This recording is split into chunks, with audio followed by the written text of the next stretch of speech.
اب بڑی 11ویں شریف کیا ہے؟ تو اس گفتگو پہ آپ نے غور کیا تو اس کا جواب بھی آپ کو مل چکا کہ چونکہ حضور غوث الثقلین کا وصال پر ملال ہے اور آپ کے اصال ثواب کے لیے جو سالانہ آپ کا عرس پاک ہے، اس عرس پاک کو چونکہ آپ کے اصال ثواب کی نیت سے انعقاد اس کا کیا جاتا ہے پوری دنیا کے اندر، تو اس وجہ سے اس کو بڑی 11ویں شریف کہا جاتا ہے۔ اب رہی یہ بات کہ حضور غوث الثقلین کے نام پر 11ویں شریف کے لیے یہ لنگر کا اہتمام کرنا، محافل کا انعقاد کرنا، اپنے گھر میں ختم پاک دلانا، اس کا کیا فائدہ ہے؟ فائدہ اپنی جگہ پر، لیکن کیا وجہ ہے کہ اگر کسی کا باپ انتقال کر جائے تو اس کی اولاد اس کے نام پر اصال ثواب کرتی ہے، دادے کا انتقال ہو جائے تو پوتے اس کے نام پر اصال ثواب کرتے ہیں، بھائی کا انتقال ہو جائے تو بھائی اس کے نام پر اصال ثواب کرتا ہے۔ اب اصال ثواب کی محفل اور اصال ثواب کے اہتمام تو کیا جاتا ہے، لیکن شاید ہی آپ نے سنا ہوگا جو اپنے کسی پردادے کے نام پر یا پردادے کے باپ کے نام پر کوئی اصال ثواب کرے، بلکہ بعض ایسا بھی ہے کہ جن کو شاید اپنے نسل در نسل نام بھی یاد نہ ہوں گے، صرف اپنے والد گرامی یا پھر اپنے دادا جان یا زیادہ اپنے پردادا جان کا نام تک یاد ہوتا ہے۔ لیکن کیا وجہ ہے کہ حضور غوث الثقلین کے ساتھ کسی کا اگرچہ خونی رشتہ نہیں ہے، روحانی رشتہ ہے۔ اب اس روحانی رشتے کو نبھاتے ہوئے 1 سال نہیں، 10 سال، 100 سال نہیں، بلکہ صدیاں گزرنے والی ہیں، آج بھی ان کے نام پر اصال ثواب کا اہتمام کیا جاتا ہے۔ تو کیا وجہ ہے؟ اس کا ایک ہی جواب ہے۔ وہ جواب کیا ہے؟ کہ محمد سے وفا تو نے تو ہم تیرے ہیں، کہ محمد سے وفا تو نے تو ہم تیرے ہیں، یہ جہاں چیز ہے کیا لوح و قلم تیرے ہیں۔ جب کریم آقا علیہ الصلوۃ والسلام کی ذات کے ساتھ کوئی محبت کرتا ہے، آپ کی ذات مبارکہ کے ساتھ کوئی الفت و پیار کے رشتے کو بڑھاتا ہے، اس نسبت کا خیال اپنی زندگی کے لمحات میں، اپنی زندگی کے ایام میں اگر اس نسبت کا خیال رکھتا ہے تو جو جس قدر اس نسبت کا خیال رکھے گا، جو جس قدر حضور کی محبت کو اپنے سینے میں سجائے گا، اپنی اولاد، اپنی نسلوں کے سینوں میں اتارنے کی کوشش کرے گا، تو یہ حضور نبی پاک صاحب لولاق سیاح افلاق صلی اللہ علیہ وسلم کی محبت کی شمع ہے۔ اس کو بندہ اپنے سینے میں جلاتا ہے، اپنے سینے میں روشن کرتا ہے، اور پھر اس کی روشنی اپنی نسلوں تک منتقل کرتا ہے۔ تو منتقل کرتے کرتے ہوتا کیا ہے؟ اس محبت مصطفیٰ کی چاشنی جب یہ انسان اپنی زندگی کا حصہ بنا لے، اگر وہ دنیا سے چلا بھی جائے، اس کے جسم سے روح جدا بھی ہو جائے، اس کا جسم جناب سے مرحوم کے سیغے میں آ جائے، اب دنیا چھوڑ کر چلا بھی جائے، لیکن آقا کریم کی محبت کی خیرات پانے والا، حضور کی محبت اپنے سینے میں سجانے والا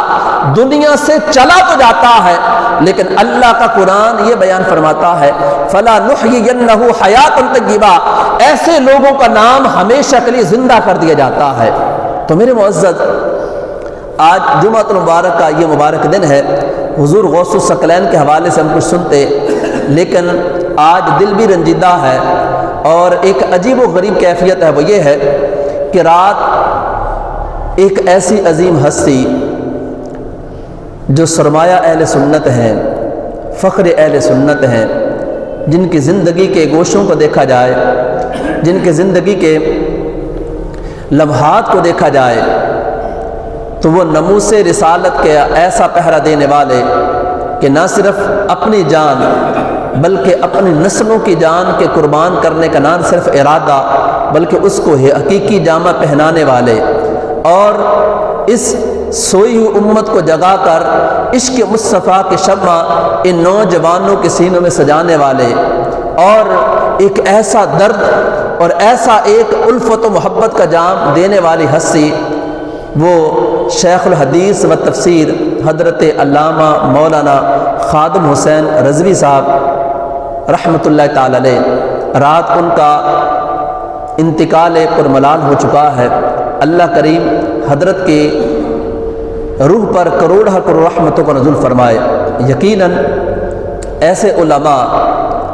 یہ صدیوں بعد پیدا ہوتے ہیں اور ایسی ہستیاں صدیوں بعد آتی ہیں جو ان کو قریب سے جانتے ہیں یا ان کی دینی خدمات کو جن کے بارے میں آگاہی ہے وہ ان کی شخصیت کو جانتے ہیں۔ تو آج ہر اہل علم جو حضور سے محبت رکھنے والا، حضور سے پیار رکھنے والا، آج ان کے اس انتقال پرملال پر رنجیدہ بھی ہے اور غم میں مبتلا ہے کہ اتنی بڑی عظیم ہستی دنیا کو چھوڑ کر جا چکی ہے، ان کا انتقال ہو چکا۔ کل دن 10 بجے بروز ہفتہ مینار پاکستان میں ان کی نماز جنازہ ادا کی جائے گی۔ میرے معزز حضرت سیدنا علی المرتضیٰ شیر خدا کرم اللہ تعالی وجہہ الکریم بڑے پیارے انداز میں ارشاد فرماتے ہیں۔ نبی پاک صاحب الاولاد صلی اللہ علیہ وسلم کی حدیث کریمہ ہے، آپ ارشاد فرماتے ہیں کہ نبی پاک صاحب الاولاد صلی اللہ علیہ وسلم نے ارشاد فرمایا، عالم دن میں روزہ رکھنے والے، ایک عالم دن بھر روزہ رکھنے والے اور رات بھر قیام کرنے والے مجاہد سے افضل ہے۔ ایک عالم، یہ نبی پاک کا فرمان ہے، دن بھر روزہ رکھنے والے اور رات بھر قیام کرنے والے مجاہد سے افضل ہے۔ فرمایا جب عالم مر جاتا ہے، کسی عالم کو موت آتی ہے، عالم مر جاتا ہے تو اسلام میں ایک ایسا رکھنا پڑ جاتا ہے، جب کوئی عالم مر جاتا ہے، دنیا سے چلا جاتا ہے، اس کا انتقال ہوتا ہے، تو نبی پاک علیہ السلام نے ارشاد فرمایا کسی عالم کی موت جب ہوتی ہے تو ایک اسلام میں رکھنا پڑ جاتا ہے جو اس عالم دین کے جانشین کے علاوہ کوئی اس کو پر نہیں کر سکتا۔ یہاں تک کہ نبی کریم رؤوف الرحیم صلی اللہ علیہ وسلم نے ارشاد فرمایا عالم کو عابد پر 70 درجے فضیلت زیادہ حاصل ہے۔ ایک عالم کو عابد کہتے ہیں عبادت گزار، عبادت کرنے والا، ایک عالم ہے اور ایک عابد ہے عبادت کرنے والا، عالم کو عابد پر 70 درجے زیادہ فضیلت حاصل ہے۔ یہاں تک کہ ارشاد فرمایا کہ ایک عالم اور عابد کے درمیان جو اللہ کریم جنت میں ان کو مقام دے گا اتنا زیادہ فاصلہ ہوگا کہ اگر تیز گھوڑ سوار یعنی گھوڑے پہ سواری کرنے والا اگر گھوڑے کو تیز دوڑائے تو 70 سال میں جس جگہ پر پہنچے گا اس سے بھی زیادہ عالم اور عابد کے جنت میں رتبے میں فرق ہوگا۔ یہاں تک کہ نبی کریم رؤوف الرحیم صلی اللہ علیہ وسلم نے ارشاد فرمایا جس کے سینے میں اللہ کریم قرآن اتار دے، جو قرآن کے احکام کو سمجھنے لگ جائے، جو قرآن کریم کے احکام کے مطابق اپنی زندگی گزارے، قرآن و حدیث کا علم حاصل کرے، اگر کوئی عالم ایک خاندان میں پیدا ہو، اگر کوئی عالم ایک خاندان میں پیدا ہو اور اس کے پیدا ہونے پر وہ اپنے علم پر عمل کرتا ہے تو 7 نسلوں تک اس کے علم کا فیضان چلتا ہے، 7 نسلوں تک اس کے علم کا فیضان چلتا ہے۔ اور یہاں تک کہ عالم کی شان یہ ہے،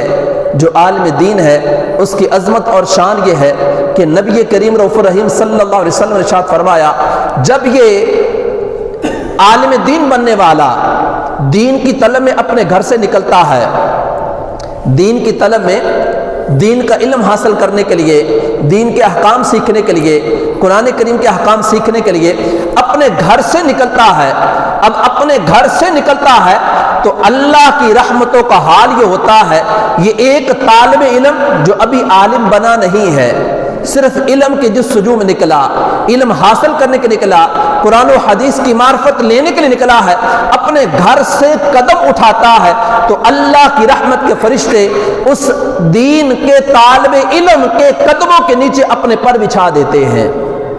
یہاں تک کہ نبی کریم رؤوف الرحیم صلی اللہ علیہ وسلم نے ارشاد فرمایا ایک عالم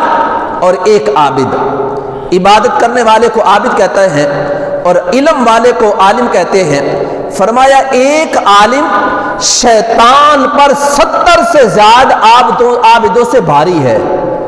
ایک مرتبہ نبی کریم رؤوف الرحیم صلی اللہ علیہ وسلم تشریف لائے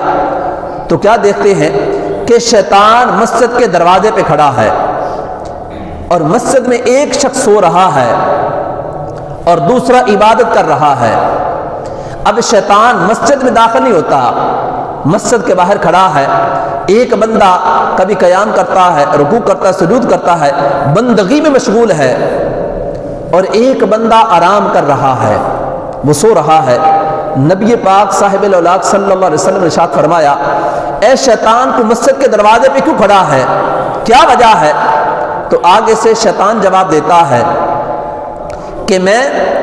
اس عبادت گزار کی عبادت میں خلل ڈالنا چاہتا ہوں، اس عبادت کرنے والے کی عبادت میں خلل ڈالنا چاہتا ہوں، لیکن مجھے سوئے ہوئے بندے سے ڈر لگتا ہے، اس وجہ سے اس کے قریب نہیں جا رہا۔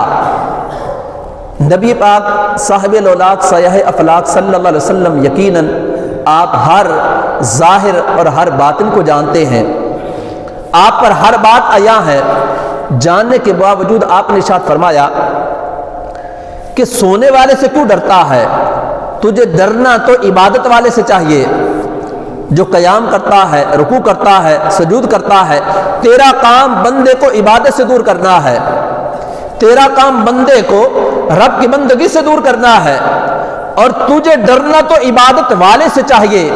اور تو ڈر رہا ہے سونے والے سے۔ اب سونے والے سے کیا ڈرنا،